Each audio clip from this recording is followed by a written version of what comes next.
It sounds like the perfect deal. Buy a home with little to no money down. Get thousands of dollars in assistance. But here's the catch. Not all free money is really free. You have probably seen posts online saying things like, buy a house with no money down, get thousands of dollars in free money. You do not need to save anything to become a homeowner. The way those programs are advertised can be very misleading. Today, we are breaking down the most common misconceptions about first-time buyer programs, down payment assistance, and the whole idea of free money. Disclaimer, we are realtors. We are not mortgage lenders or loan officers. We are speaking from our experience helping buyers navigate the home buying process here in the Austin and Central Texas area. So before making any decisions, you need to speak with a qualified mortgage professional who can review your full financial picture. Sometimes assistance is a great financial tool, and sometimes the free money ends up costing more than buyers might have expected. Before we talk about down payment assistance, let's clear up the first thing many buyers get wrong. Being a first-time buyer does not always mean you have never owned a home before.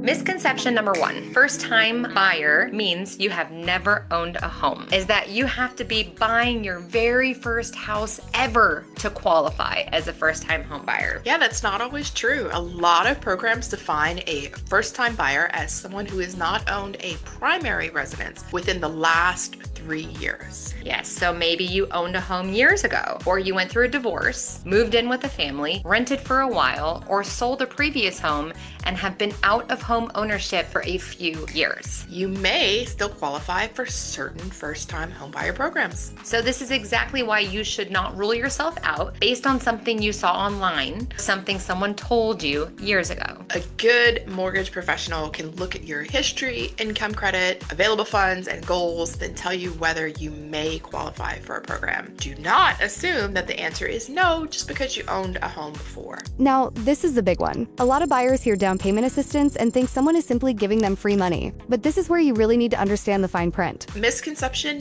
number 2. This is probably the biggest misconception we hear. Down payment assistance is free money. A buyer hears you can get $15,000 or $20,000 towards your down payment and naturally think, great, someone is just giving me money to buy a house. And sometimes assistance can be forgivable, meaning that after you meet certain requirements, you may not have to pay it back. Many programs are not simply free money. They may come in the form of a second lien, a deferred loan, a shared appreciation agreement, or assistance that has to be repaid when you sell, refinance, rent the home out, or pay off your first mortgage. So some programs are forgivable after a certain number of years. You may have to stay in the home as your primary residence during that entire period. If you move sooner than expected, take a new job, need to refinance, or decide to turn the home into a rental property, there could be repayment requirements. It just means you need to know exactly what you are agreeing to. The question is not just how much money can I get? The better question is, what are the terms of this assistance? And when would I have to repay it? And how it could affect my future plans? We have seen buyers get very excited about a large assistance amount, then later realize that it came with restrictions they had not fully understood. Always ask for the full explanation in writing. Ask whether it is forgivable, deferred, repayable, interest-bearing, or tied to your home's future appreciation. Even if you qualify for assistance, you still need to be financially prepared, because buying a home is not just about the down payment. Misconception number 3. I have assistance, so I do not need any savings. This one can create a lot of stress during the buying process. Even when buyers qualify for down payment assistance, they still may need money for earnest money, option fees, inspections, appraisal costs, moving expenses, utility deposit, homeowner's insurance, or just unexpected repairs after closing. Depending on the loan and the program, there may still be some required buyer contribution. A home purchase is not just the down payment. There are several moving parts, and it's important not to use every last dollar just to get to that closing table. Yes, you want to be able to enjoy being a homeowner, not feel financially panicked that the first time your air conditioner needs service or your water heater starts leaking. Especially in Central Texas, where HVAC systems work very hard, roofs face hail exposure, and homes can come with bigger maintenance costs than buyers might anticipate. Yes, so a strong plan includes not only getting into the home, but also having a realistic reserve after closing. Now, here's the opposite mistake. Some buyers think they cannot buy a home unless they have 20% saved. But that is not always true. Misconception number 4, you have to put 20% down. This one is actually a misconception in the completely opposite direction. A lot of people delay buying a home because they think they need 20% down. In many situations, that is simply not true. There are conventional loan options, FHA loans, VA loans for the eligible buyers, USDA loans in qualifying areas, and other programs that may allow lower down payments. Lower down payment does not automatically mean lower monthly payment or lower overall cost. For example, some lower down payment loans may include mortgage insurance. Some assistance programs may come with a higher interest rate than the other loan options. Some buyers may qualify for a program that helps with cash up front but costs more over time. So that's why we always encourage buyers to compare more than one loan scenario. Don't just ask, what is my cash to close? Ask, what is my interest rate? What is my monthly payment? Is there mortgage insurance? How long would I likely keep this loan? What would it cost me over 5 years versus 10 years? The goal is to not get into a house at any cost. The goal is to get into a home in a way that supports your long-term financial stability. Bigger does not always mean better. Sometimes the program with the most money up front can cost you more later. Misconception number 5. The biggest assistance program is always the best program. No, this is where buyers can get stuck looking only at the dollar amount. So let's say one program offers $20,000 in assistance. The interest rate is higher than the other loan that gives you less assistance but has a lower rate. Depending on your timeline, the lower rate loan may actually save you more money for the life of the loan. Maybe a program helps with your down payment but has repayment requirements when you sell. Another option may require more cash up front but gives you more flexibility later. For one buyer, assistance could be the difference between renting for another 2 years and buying a home. For another buyer who has savings, strong credit, and plans to stay in the home for a long time, a different loan structure may make more financial sense. The right question is not which program gives me the most money. No, it is which loan option best fits my financial situation, my monthly comfort level, and my future plans. Qualifying for assistance does not mean every home will qualify. The program, the loan, and the property all have to fit the rules. Misconception number 6. If I qualify for a program, I will qualify for any house I want.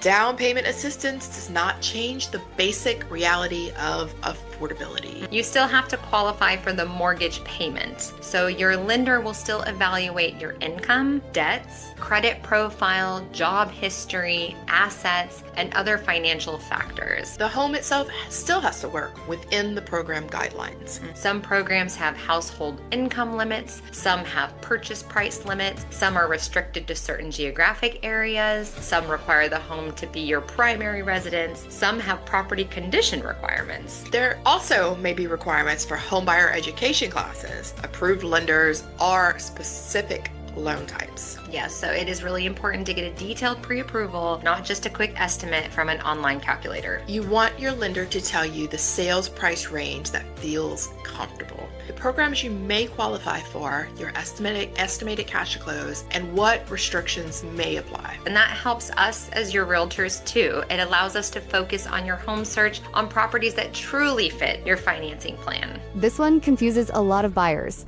Seller concessions and down payment assistance can both help reduce cash up front, but they are not the same thing. Misconception number 7. Seller concessions and down payment assistance are the same thing. We hear this confusion all the time. Seller concessions are funds the seller agrees to contribute towards certain buyer closing costs based on the contract and the loan guidelines. However, down payment assistance is usually a separate program offered through a government agency, nonprofit, lender program, or other approved sources. Both can help reduce the amount of cash a buyer needs, but they are not the same thing and they cannot always be used in the same way. For example, seller concessions may be used towards closing costs. They may not simply be handed to the buyer as cash. And depending on the loan and program, there may be limits on how much seller assistance can actually be used. This is why your realtor and your lender need to be in close communication. A well-structured offer can make a meaningful difference in your cash to close. But it has to be structured correctly from the very beginning.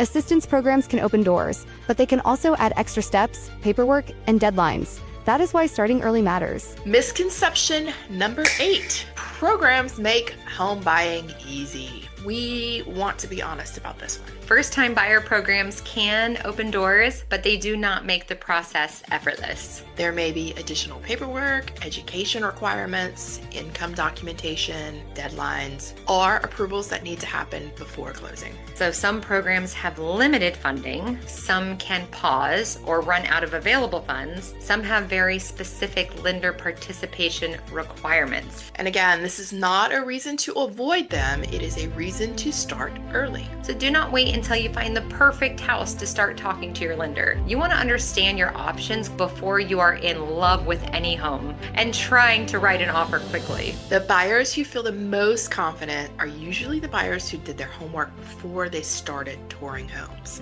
A lot of buyers keep waiting for the perfect moment, but the real question is not whether the market is perfect. It is whether you are financially prepared. Misconception number 9. A lot of first-time buyers are waiting for the perfect combination of lower rates, more inventory, lower home prices, more savings, and the perfect home. And look, we completely understand that. Buying a home is a major decision. But the truth is, there is rarely a perfect moment. The right time to buy is when you are financially prepared, you have a stable plan, and you understand your payment, and the purchase makes sense for your life. That may mean buying now. It may mean taking another 6 months to improve your credit, pay down some debt, build some savings, or get a stronger employment history. There is no shame in either answer. The most important thing is that you make the decision based on facts, not fear, pressure, or social media headlines. So before you chase the biggest assistance amount, slow down and ask the right questions. The best program is not always the one that gives you the most money up front.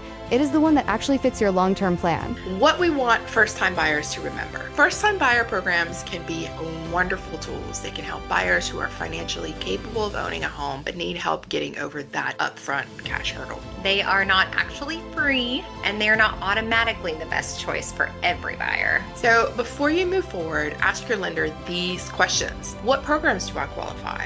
What is my estimated cash to close under each option? What is my monthly payment under each option? Is the assistance forgivable, deferred, repayable, or tied to my future equity? Are there occupancy, income, property, or resale restrictions? And what happens if I refinance, sell, or move before the required time period? A good lender should be willing to walk you through those answers clearly without making you feel rushed or confused. A good realtor should help you understand how your financing affects your offer strategy, the homes you consider, and your long-term goals. So in closing, if you are a first-time home buyer, do not assume home ownership is out of reach just because you do not have that 20% down. Also, do not assume that every assistance program is simply free money with absolutely no strings attached. Ask questions, compare options, and build a team that explains the process in a way that actually makes sense. So that is how you go from feeling overwhelmed by the idea of buying a home to feeling prepared to make a smart decision. Again, we are not mortgage professionals, and this is not mortgage or financial advice. Program availability and requirements can change.